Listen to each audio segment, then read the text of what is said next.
Good Friday evening, Southeast Texas. Unfortunately, this weekend looks like record-breaking high temperatures and no rain. Might see a slight chance coming up on Tuesday as a tropical wave goes far to our south. We'll go with 20% coverage mainly for the triangle, but certainly not a drought buster. Back to record highs as we head towards Wednesday and Thursday of next week. As far as your allergy report today, weed pollen still at moderate levels, but it is lower. However, mold is higher, still in the low category. And our outdoor forecast for tomorrow across Southeast Texas, hot and dry, no rain, highs anywhere from the triangle to the lakes area, 101 to 105, could break a record.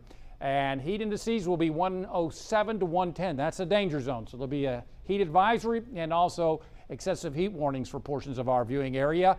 And if you're going to be outside in that pool, don't forget the sunscreen. You can burn in as little as 15 minutes because of an extreme UV index. We've reduced the rain chances all week long. We've had a 30% coverage. Now that it's going clear that this is going to probably go into South Texas, we'll go just a 20% coverage.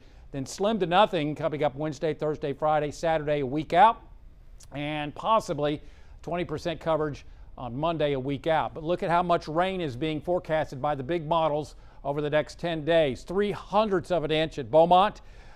Through the next 10 days, the GFS has 0.2 of an inch of rainfall. Certainly not drought-busting rainfall during the next 10 days. So our records coming up on Saturday and Sunday look likely to be certainly broken on, say, Sunday. We're forecasting 105 in Beaumont. So what does that mean in the lakes area? 106, 107, possibly 108 coming up this weekend in the lakes area. So we're talking about over 100 years of record keeping in doubt, or in jeopardy, I should say, coming up on Saturday if we do break that record. And then 98-year-old record possibly falling coming up on Sunday. With that tropical wave going to our south, maybe not hitting 100 degrees. Then we're back to record-breaking high temperatures coming up Wednesday and Thursday of next week, unfortunately.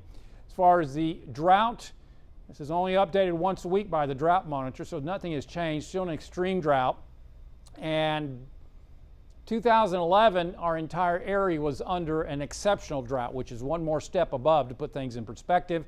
But since June the 1st, we're nearing 12 inches. We'll do that coming up over the weekend. Probably Sunday will be in excess of a foot below normal. And it's all courtesy of this high pressure that continues to dominate Texas weather. Otherwise, that high will certainly steer this tropical wave, which is moving on off towards the west. Hurricane Center does bring it into the northwest Gulf of Mexico with a moderate risk of developing to a tropical depression, possibly a tropical storm. That's what we're thinking right now. But first off, let's show you the steering mechanisms and what we can expect over the next, say, 5 days. High pressure over West Texas will actually strengthen, western Oklahoma really, will actually strengthen. This is going to be a massive heat dome, if you will, over Kansas City by Sunday afternoon. That will bear down into Southeast Texas or ridge into our area. That's why high temperatures are only going to climb. Notice the flow around the high is a clockwise flow, so that's basically an east to west flow. And there's the moisture. You can see it, and also the disturbance. There's the disturbance, lots of moisture around it. Notice how it stays mainly to our south into South Texas. Hopefully we get at least a couple of showers out of it. Could be left high and dry coming up on Tuesday. Would not be out of the realm of possibilities. So tonight we could see some patchy fog in the lakes area tomorrow morning when you get up before dawn. Mid-70s there, closer to 80 here in the triangle. Then tomorrow, mostly sunny skies are expected. Pretty much everybody around 100 degrees or greater. On the Gulf of Mexico tomorrow, slightly choppy seas around 1 to 2 feet are expected. We'll look at west and southwest winds at 10 to 15 knots. High tides tomorrow at Sabine Pass at 6:15 a.m. and 5:21 p.m. Our forecast tonight, mostly clear, warm and humid, mid-70s lakes, upper 70s to near 80 in the triangle with light south, then westerly winds. Those westerly winds will heat us up very efficiently tomorrow, so there will be an excessive heat warning for Hardin, Tyler, Jasper, Newton counties. And for the triangle, Orange and Jefferson and Chambers and Liberty County will be under a heat advisory.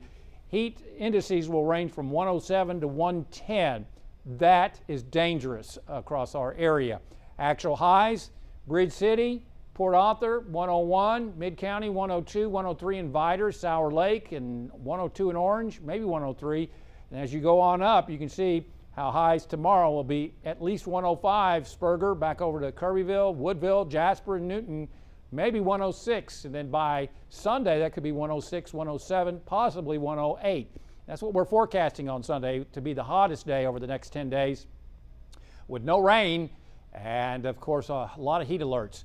Now, with that tropical wave going well to our south, maybe a 10% coverage in the triangle. I don't expect anything in the lakes area, to be honest with you. 20% coverage on Tuesday, and that 99 may be a little cool. It all depends on how much cloud cover we get out of this. A little breezy, but again, nothing earth-shattering as the drought will continue to worsen. Wednesday and Thursday, more record high temperatures are possible as this endless summer just doesn't want to give it up. As we head towards Saturday, Sunday, a week out, modeling says the ridge is supposed to weaken. We'll see. And done a real good job as far as that goes. But we'll include a very small 10 to 20% coverage if that materializes. That's something to watch down the road as we head towards the following weekend. But certainly the next 7 days looks like meager rain chances at best. Download our app. Follow us on Facebook and Twitter. And as always, there's more weather at 12newsnow.com.